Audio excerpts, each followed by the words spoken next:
Okay, number 2 in my extremely exciting series of world's most boring chairlift videos. Ça c'est la télésiège Yret. This is the chairlift Yret, Y-R-E-T. It's easily the steepest lift and run at Serre Chevalier. There are 61 lifts here at this little known resort in France. It's not one of the big top 10 big name French resorts, but Serre Chevalier has 61 lifts, 4 villages, all interlinked, about 1,600 metres of vertical for the ski nerds who know what that means. And that's 1000 saisons dénivelées en français. And it's bloody cool. It's very, very cool, and I'm just going to hold this up and think of something to talk about. Oops, bit of glovage in the way. I'll tell you about salami. They have the best salami in the world in France. This resort is about only... That was a big bump from the pole. I'm going to drop my thing if I'm not careful. This chairlift freaks me out. It's a long way off the ground. It's hard to sort of tell. They're my poles. But it's like way off the ground. There's a peak, no idea what it's called. There are some cliffs. There's another chairlift which has easier runs on it.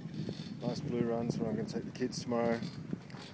But this is the serious stuff. I just skied Sibouy, which is also the serious stuff. That's Sibouy over there. Got some beautiful powder tracks on the main face. And again, through les arbres, through the trees. And, oh yeah, best salami ever. Because we're 10 k's from the Italian border, and they have markets twice a week right opposite our apartment. And the people come and they sell salami, just the best homemade cheeses and salamis you've ever had in your life. I actually don't think I've had a meal for 3 days now, but I've eaten a lot of salami and baguette and cheese and olives, of course, because it's near Italy. And I'm just living on all of these things, and I couldn't be better fed. It's terrific. As for this chairlift, it's getting steeper. It's a bit of a bleak old day, but it's not windy here in the French Alps. We haven't really had a sunny day in 4 days here now, late March. As I said in my other video, this is a pretty bad season for the Alps. Yeah, bad season. It's all relative, eh? Although, as you can see down the valley, they're running out of snow in the bottom, but that's normal for the springtime, even in a good season. It's March the 26th, I think.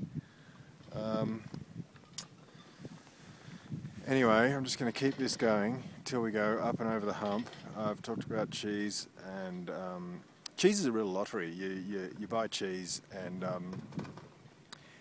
no two pieces of fromage are the same. Even if you buy some that was the same, with the same name as the last one you bought, it will taste different. Which is very cool, which is very, very cool. And the French are very friendly. All that stuff you hear about them being arrogant and not interested in visitors, people who speak English, is not true. If you just try a little bit and say hello, they will be your best mate. But the high school French is stacking up reasonably well. A little bit of light snow falling you might be able to catch. I don't know, maybe you can see it falling on my jacket. And maybe you can't. Anyway, a bit of light snow. There was a bit of light snow last night, about 5 centimetres, about 5 centimetres. You can see the tracks there, I'm sure. What people are making in the fresh powder. I just made some of those on Sibouy, and I might have to let loose here on the Yret run. Maybe the run's not called Yret, but chairlift is, as I said. There's a big lump of a mountain over there. Let's see if we can see some person skiing. There's some people skiing a little bit of powder. Not the best skiers ever, but they're enjoying the soft stuff. Oh yeah, look at that down there, looking good. That's where I'm coming down. It's going to be fun. Don't know if you can really get the pitch, the steepness of that from this video, but wow, it's steep. It's probably not what we call double black in Australia, but it's certainly very, very black. It's a really, really steep bit of hill right here under this cliff. I'm a little bit worried about avalanche, but I don't think there was enough snow last night for that to matter, but I certainly wouldn't ski here without all the avalanche gear if there'd been a serious amount of snow recently. And I'll just turn around. We can have a view down the chairlift. Oh, it's a bit hard for me to turn around without dropping it, so I won't. But it's snowing a bit more heavily now, even though the sun's out. What else can I tell you about France and the town of Briançon? Well, interestingly, it took me about an hour and a half to ski over to this side of the mountain. It took me 5 or 6 lifts to get over here to this sector. Now, I could ski back, but I actually had the morning off, and I'm 2.5 hours into a 3-hour pass. So what I'm going to do is ski from here all the way down from an altitude of about 2,600 metres above sea level. I'll ski down to 1,500, which is the village of Le Monetier-les-Bains, so called because of its bain, which is baths. There's a hot spring and the baths are 44 degrees, and not today, but one of these days I'm going to jump in there. It should be nice.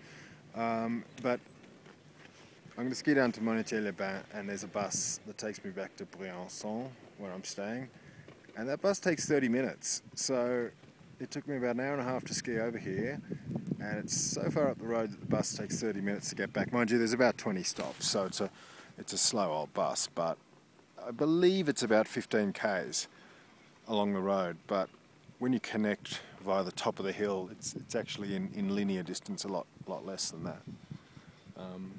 But obviously through the valley it's a lot longer. Well,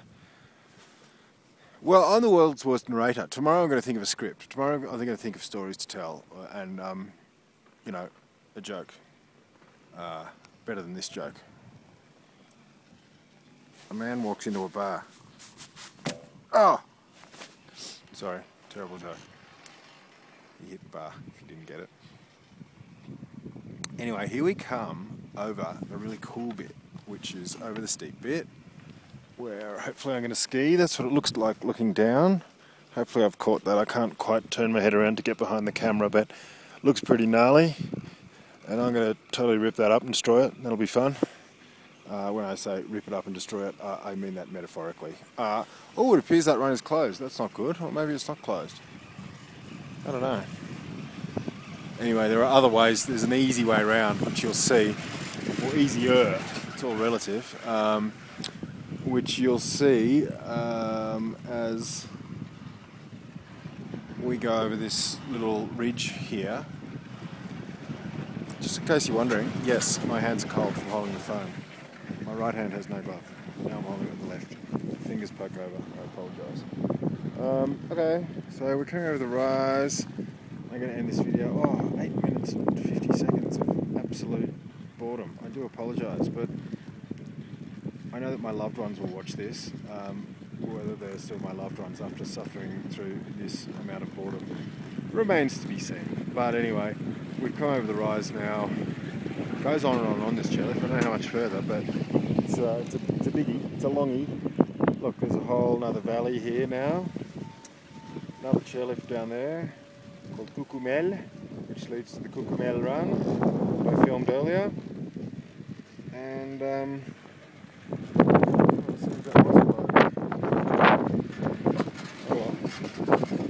closed, or it's just got like warning, you will probably die. So I probably won't go there right now. I'll probably do the easier method, and if you're ever watching this video, you'll know that I took the easier run down. I fear that if I take that hard one, you may never watch this video, and